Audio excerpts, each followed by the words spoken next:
بسم اللہ الرحمن الرحیم۔ السلام علیکم۔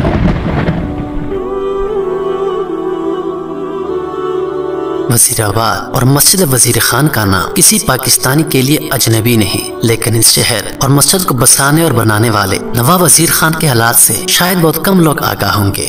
نواب وزیر خان کا اصل نام علیم الدین انصاری تھا۔ وہ پنجاب کے ایک معمولی سے گاؤں میں جو وزیر آباد کے قریب ہی واقع تھا ایک معمولی درجہ کے حکیم تھے۔ اس گاؤں میں اور بھی حکیم موجود تھے جن کی حکمت حکیم صاحب کے مقابلے میں خوب چلتی تھی اور وہ سب خوشحال تھے۔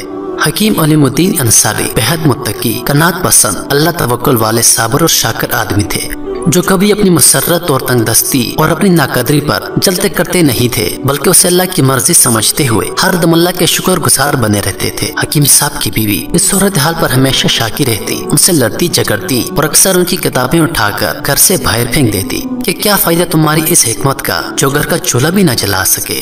لیکن نیک دل حکیم صاحب جواباً بیوی سے الجھنے کے انہیں صبر اور شکر کی تلقین کرتے، اچھے دنوں کی امید دلاتے۔ ایک مرتبہ حکیم صاحب کے گھر کئی دنوں تک چولہا نہ چلا، ان کے خاندان پر فاقے گزرنے لگے اور ان کی بیوی کے تانے دراز ہوتے گئے تو حکیم صاحب شدید آزردگی کی حالت میں گاؤں کی مسجد میں جا کر بیٹھ گئے۔ وہاں انہوں نے عشاء کی نماز ادا کی اور گھر جانے کے بجائے وہیں رک گئے۔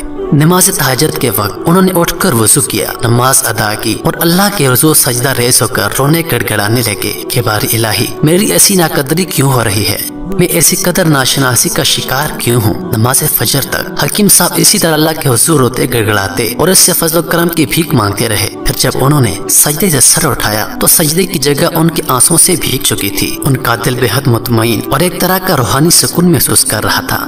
اس دوران میں دوسرے نمازی بھی مسجد میں آنا شروع ہو چکے تھے۔ حکیم صاحب نے ان کے ساتھ نماز فجر ادا کی اور گھر آ گئے۔ انہوں نے سوچا کہ تھوڑی دیر سو لوں، پھر جا کر اپنا مطلب کھولوں گا، لیکن اس وقت گھر کے دروازے پر دستک ہوئی۔ انہوں نے جا کر دروازہ کھولا تو باہر ایک سپاہی کو کھڑے ہوئے پایا۔ سپاہی نے ان سے کہا کہ ان کے لشکر کا سپہ سالار شدید پیٹ درد میں مبتلا ہے، وہ چل کر اسے دیکھ لیں۔ حکیم صاحب سمجھ گئے کہ سپہ سالار در حقیقت درد کولنج میں مبتلا تھا۔ انہوں نے ضروری دوائیں ساتھ لیں اور سپاہی کے ہمراہ لشکر گاہ پہنچ گئے۔ سپہ سالار اپنے خیمے میں بستر پر پڑا درد سے بری طرح تڑپ رہا تھا۔ حکیم صاحب نے اس سے اپنی دوا استعمال کروائی۔ تھوڑی دیر میں اس کی حالت سنبھلنی شروع ہو گئی، یہاں تک کہ اس کا درد جاتا رہا اور وہ بستر پر اٹھ کر بیٹھ گیا۔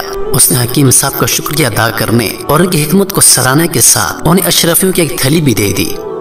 حکیم صاحب اللہ کی اس مہربانی پر ممنون و مشکور گھر واپس آ گئے۔ انہوں نے اپنے اہل خانہ کو تمام قصہ سنایا اور انہیں اشرفیوں کی تھیلی دکھائی اور کہا کہ انہیں اپنا گاؤں چھوڑ کر کسی بڑے شہر میں چلے جانا چاہیے، وہاں وہ اپنا مطلب کھولیں گے، ممکن ہے وہاں ان کی حکمت خوب چل نکلے۔ ان کی بیوی نے ان کی اس تجویز کو پسند کیا، چنانچہ یہ طے ہوا کہ چند دنوں کے بعد وہ رخت سفر باندھ کر کسی بڑے شہر روانہ ہو جائیں گے۔ لیکن اسی شام لشکر کے سپہ سالار کی طرف سے ایک سپاہی اس کا پیغام لے کر پہنچ گیا کہ حکیم صاحب فوراً رخت سفر باندھ لیں اور اپنے خاندان کے ساتھ لشکر کے ہمراہ دارالحکومت آگرہ چلنے کے لیے تیار ہو جائیں۔ حکیم صاحب اور ان کے اہل خانہ فوراً ہی تیار ہو کر لشکر سے جا ملے اور اس کے ہمراہ آگرہ روانہ ہو گئے۔ راستے پر حکیم صاحب سپہ سالار کی دی ہوئی اشرفیوں سے آگرہ میں اپنا مطلب قائم کرنے کے طرح طرح کے منصوبے سوچتے رہے۔ انہوں نے فیصلہ کیا کہ آگرہ جا کر وہ جس مکان میں رہائش اختیار کریں گے اس کے کسی حصے میں اپنی دکان حکمت کھول لیں گے۔ ان کی یہ دکان رفتہ رفتہ ترقی کرتی جائے گی، لیکن اب رحمت خداوندی پوری طرح جوش میں آ چکی تھی۔ حکیم صاحب کے اللہ کی حضور سجدہ ریزی اور گریہ وزاری نے عرش الہی کو ہلا دیا تھا۔ جو ہی یہ لشکر آگرہ پہنچا انہیں اطلاع ملی کہ نورجہاں بادشاہ بیگم شدید ارق و نساء میں مبتلا، کئی دنوں سے ہلنے جلنے کے قابل نہیں۔ شاہی اتباع اور حکماں سب کی دوائیں اور تدبیریں کوئی کام نہیں کر رہی۔ یہ اطلاع پاتے ہی نوار لشکر کا سپہ سالار شہنشاہ جہانگیر کی خدمت میں حاضر ہوا۔ اس نے ان سے حکیم علاء الدین انصاری کے بارے میں بتایا، ان کے ہاتھوں اپنی شفایابی کا واقعہ سنایا اور ان کی حکمت کی تعریف کرتے ہوئے ان سے بادشاہ بیگم کے علاج کے لیے سفارش کی۔ جہانگیر بادشاہ پہلے ہی اپنی محبوب ملکہ کی حالت پر بے حد پریشان اور ہر قسم کے علاج معالجے کے لیے تیار تھا۔ فوراً راضی ہو گیا اور حکیم صاحب کو بلوا کر انہیں ملکہ کے علاج کا حکم دیا۔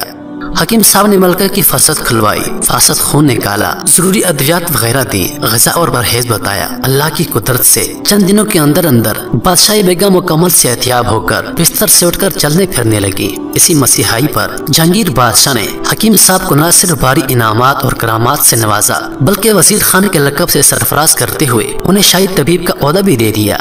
پھر انہیں 5 ہزاری منصب، ایک شاندار محل، نوکر چاکر، ہاتھی گھوڑے بھی عطا کیے۔